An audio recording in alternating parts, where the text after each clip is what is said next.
Hey, what's good everybody? Welcome back to Why Make Music. I'm your host, DJ Warm Cookies, aka Willa May, and you're listening to episode 39, When the Music Stops. Today's episode is a special one. I've got ThinkTimm back with me in the studio. We missed you last week, Tim. First and foremost, on behalf of all our listeners, I want to say we're so sorry for your loss. How you holding up, my friend? Hey, Willa May. Hey everyone, as you all know, my grandmother passed away on June 5th. It's been, just over a week now. Just over a week. Take your time, we're in no rush. My grandmother had been declining for about 6 to 7 months. A slow, gradual decline. We could see her fading bit by bit, so we were prepared.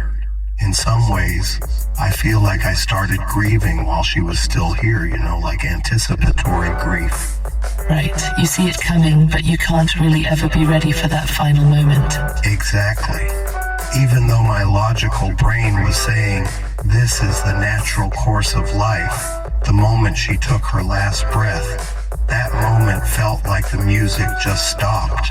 1 minute, there was the rhythm of her breathing, however faint, and then silence.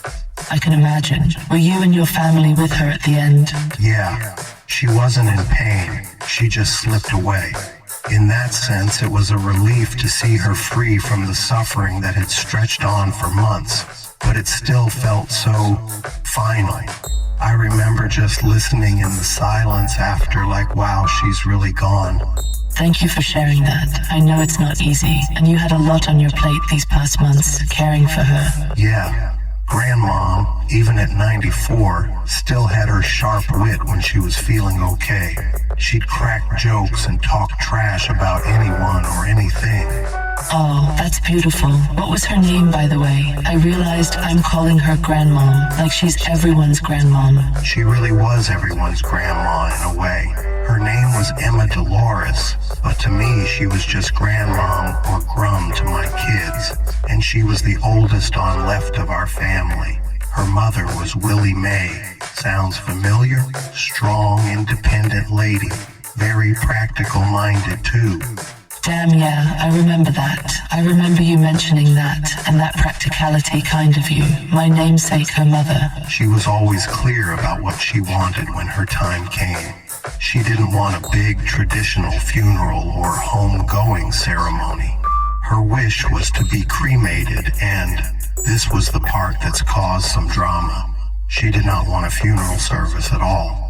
No viewing, no formal memorial, nothing.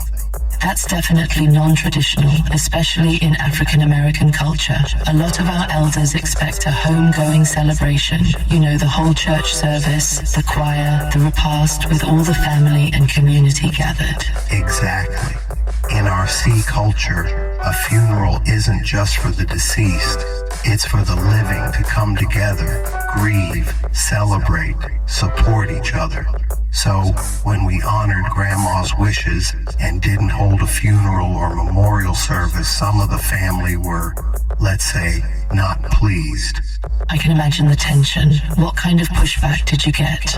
Oh, there were definitely some heated phone calls and text messages from what I hear. A few relatives, cousins, seem as though felt it was disrespectful not to have any service. It's like, you're robbing us of the chance to say goodbye properly. But she'd been heading downhill for literally 6 months. That's plenty of time to pay one's respects. People felt like they needed that ritual to get closure.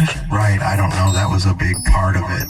They felt that without a funeral, they couldn't get closure or pay their respects.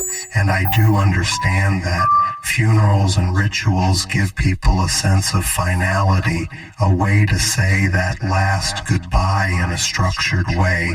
Plus, there's the aspect of having a place or a moment to focus your grief. One relative said to me, "We don't even have a grave or a place to visit her and feel close. For them, it's like something's missing." That sense of place can be important. A grave, an urn, a memorial site. It can help some folks channel their mourning. And you know, there's a psychological aspect to it. I read somewhere that mourning rituals offer comfort because they provide constancy when everything else feels uncertain. They connect us to centuries of tradition, reminding us that people before us went through this and carried on. So I totally get why your cousins would crave that. Absolutely. Humans by nature find comfort in rituals and traditions. It's like a shared language of grief, and here we were kind of breaking that pattern. Honestly, it made me feel a little crazy at first. I questioned myself, am I doing a disservice to the rest of the family by not organizing something? That's tough, balancing your grandmother's personal wishes against your family's emotional needs. It is, but you know, I keep coming back to what my grandma wanted. This was her wish. She didn't want us to make a fuss. In fact, a while ago she told me straight up, when I go, just cremate me and keep it simple. I don't want people gawking at me in a box. That was her take on it. She even joked, I'll be mad at y'all from heaven if you waste money on a big fancy funeral. That was her humor and pragmatism talking. Sounds like her. Some older folks really feel that way. They don't want their family to go through the whole drawn-out mourning scene or spend a ton of money. I read an article recently that said more families of color are choosing cremation now, often because the person requested it, sometimes to spare their loved ones the pain of seeing them in a casket. I saw that too. It mentioned how even in the Black community, which traditionally favored burials and big funerals, cremation is on the rise. It said something like over half of Americans choose cremation these days, and our community is slowly embracing that change. Grandma was actually ahead of the curve there. She didn't want us to remember her looking frail or made up in a coffin. She wanted us to remember her living, vibrant. That's a good point, remembering people as they were in life. And honestly, when I think about it, funerals can be traumatic in their own way. I still have a hard time with the memory of seeing my own loved ones in a casket. It's a blessing and a curse. It's the last image, and it can stick in your mind. Exactly. My grandmom knew that. She had this very logical side, which I think I inherited, and she just felt it was unnecessary. She literally said to me, I won't be there to enjoy it, so don't you do it. In her mind, once she's gone, she's gone. Celebrate her while she's here, but no need for pomp and circumstance. So how did you and your mom handle those relatives? I'm sure it was tricky. Did you consider holding some kind of memorial compromise? We talked about it. We even floated the idea of a small gathering or celebration of life later on, once emotions settle. But me and my mom were adamant about honoring my grandmother instructions to the letter. We are not the most social people. We both always have household and day-to-day life things to do. My mother is the younger of two children, but she's strong and focused. We followed my grandmother's wishes, and we were cool with it. Her brother, my uncle, was also really close with his mother, and he understood her wishes. He did have concerns about some sort of service, but when we talk about it, I was like, you can honor her in our own way, if you want. My uncle is more interactive with the extended family members. You know they are all cousin and grow up together. I think it would coup if he would have a party or cookout in memory of his mother, my grandmother. You know, invite extended family that he socializes with, share stories and memories. That would be cool. It's just not what my grandmother said she wanted. She seemed like her point of view was, you can do whatever you want, but I don't want these certain things which were a burial and funeral service. It sounded like a plan to me, but what do I know? I'm not an expert.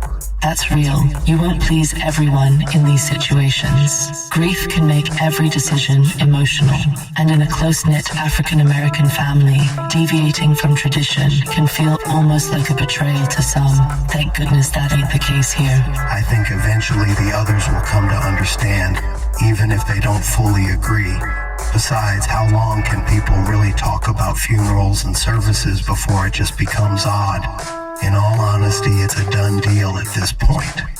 Right, that's a ritual too, in its own way, even if it's not a traditional funeral. Sometimes creating new rituals is how we cope when the old ones don't fit. That's so true. In fact, even without an official ceremony, we've been finding our own ways to mourn and celebrate her. My mom and I have talked about her constantly. My brother and nephew hang with my mother all the time. She has the love and support she needs.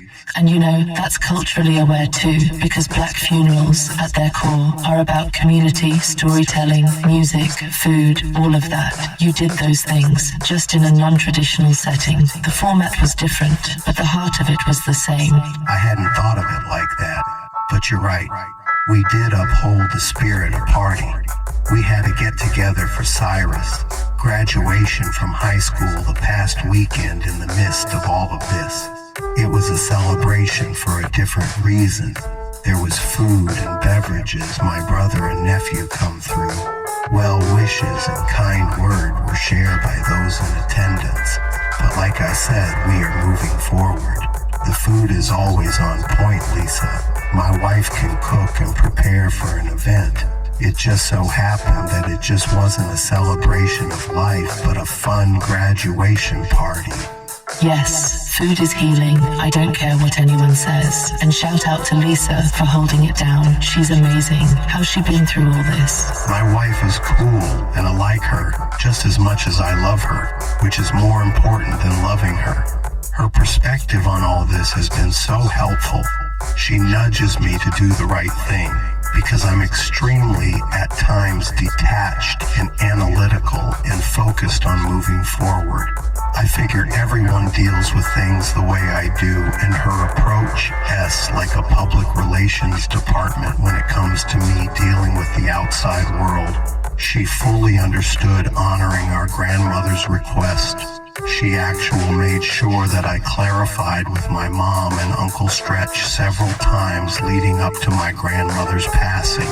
She is always making sure that reach out to my mom in general. She has been so supportive, and we both share the approach to get the job done. She nicer in her methods, though. My grandmother loves her so much. I find that I had taken the low-ranking spot behind the wife and kid, but possible just above the pets. She's been there 100%. She lead the caregiving for our grandmother. I followed her lead. She's got this compassion thing that balances the fact that I don't. I'm more task-driven. I love that. And it sounds like your household has a really beautiful dynamic. You've got this multicultural, multi-generational thing going on. Black, white, young, old, all under one roof or close by. We do. Our home in Elkins Park is a little microcosm of the world. It's me, I'm black. Lisa, she's white. Our two kids who are a blend of both. Uncle E, who basically a secret agent. He my best friend since we were kids. Slash Bother, aka Microphone Mover 101. And we have the two dogs. From time to time, there are deer in backyard on the hill. But currently we have two foxes out there. The fantastic Mr. Fox, keeping the dogs on the toes. Every day is like television show. There are cold opening and then opening credits. Everyone gets into their events for the day. We touch base throughout the day. Sometime episode plot overlap, but most things are resolved by the end of the evening and the closing credits roll and we start again the next day. It's all love. That sounds like a sitcom in the best way, and honestly, that diversity in your household probably gives your kids such a rich perspective. They get to experience both Black and Caucasian family traditions and stories. Definitely. We celebrate everything. We'll do Christmas with a tree and get-togethers and gifts. Lisa's family comes over regularly and hangs out. She's great, and we play board games and have a good time. We do all the commercials, holidays. My kids are growing up knowing there's more than one way to do things, and that's okay. And that played into this situation too, because part of my extended family's tension about no funeral is cultural, and part of it is just personal preference. But having seen both sides, I realize there's no one right way to grieve or to commemorate someone. Our way might not be traditional African-American funeral protocol, but it was true to our family and my grandmother. That's what's up. Every family is different, and every loss is different. There's a term I've heard, non-traditional grief. I think it fits here. It's still grief. It's just not following the usual script people expect. I agree. And speaking of scripts, no pun intended, you know I tend to approach even emotions from a kind of logical angle. It's just how my brain works. I'm a science and tech person at heart. So my way of grieving might look non-traditional too, like I haven't been wailing or deeply distraught outwardly. I didn't feel the need to wear black for a month or anything like that. Instead, I find myself processing it by thinking a lot. I have more time to think about topic on the cycle of life and death, reading a bit about what different cultures do, even the science of grief. You know me, I'll read psychology articles about how mourning rituals help people cope. That's true. You're always researching something, even in moment that should be downtime, and there's nothing wrong with that. Everyone copes in their own way. Do you ever feel like your logical approach clashes with others' need for faith or spiritual comfort? Like, were there moments you had to sort of bridge that gap? Oh, absolutely. I mean, I'm not particularly religious. I lean agnostic, logical.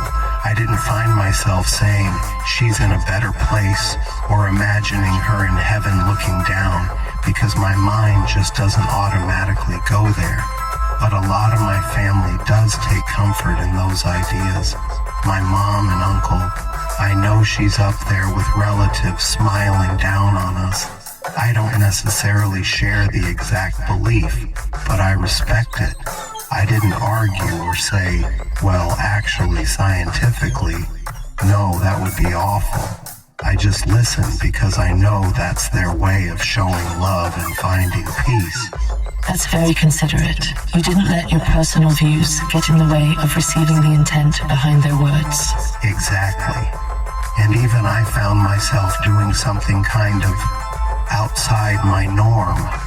The night after she passed, I found myself in the room that was hers, sitting in the recliner chilling, looking at all that is left from 94 years on this earth contained in a 16 by 16 bedroom. It still had her scent, not the I'm old and sick scent, but the smell of my grandmother. The smell of her belongings and the scent of her apartment that traveled into her living space that we recreated to be a miniature version of her apartment that she had to unwillingly give up. Now, logically, did I think about her life and missing her? Did I want her to still be alive? It's a tough question because my grandmother was no longer the woman she once was. Parts were there, but the majority of her was gone for the past 6 months. We haven't gone through all of her belongings. The only thing missing from the room beside her is the bed. She had a hospital bed that she hated. It was a rentals, and that was picked up the day after her passing. It felt like I was honoring the connection we still have, even if she's not physically here. That's really beautiful, Tim. Sometimes the most logical folks still find themselves doing things of the heart, not the mind, and that's okay. It's human. It is. I know that grief isn't something you can just think your way through entirely. There's no algorithm to solve it. You've got to feel it. And if part of me needs to light a candle or talk to my grandmother's memory now and then, that doesn't make me any less logical. I doubt if I would do that, though. It just makes me a grandson who misses her. Right, it's a balance, and finding that balance is part of what this episode is about. How we each deal with loss in our own way, and how that's tied into culture, family, personality, all of it. Yeah, and also, since our show is called Why Make Music, I've been reflecting on how music plays into this. Like, why make music when you're grieving? Or how does music help when the music of life stops, so to speak? I'm glad you brought that up, because I wanted to ask, have you found yourself turning to music through all this, either listening or creating? Honestly, yes. You know me, music is my therapy. In the days after my grandmom passed, I would down to my home studio and dig in, revamping tracks and reworking ideas. My mind is clear. I used to spend time worrying about her comfort. Was she eating enough? Getting fluids? Making sure she was repositioned? Finding things for her to watch on the television, which was most likely Judge Judy, Judy Justice, or the Game Show Network.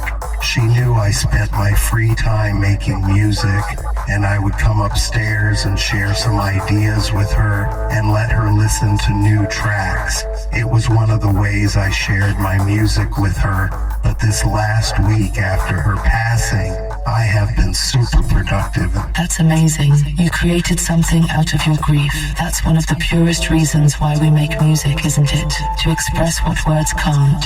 It is. Music goes where words can't. It's very personal. But maybe one day I will write a song about her. Who knows? If you do, I'm sure it'll resonate with a lot of people. Grief is such a universal experience, and hearing it translated into melody can be incredibly comforting to others going through similar things. I hope so. Teddy Pendergrass will have a new place in my heart now. Dude was a sex symbol to older chicks. I see the appeal. Both my mom and grandmother dug that cat. He used to have all-female concerts. I know they went to a few shows. That's why it's hard for me to super sad and depress.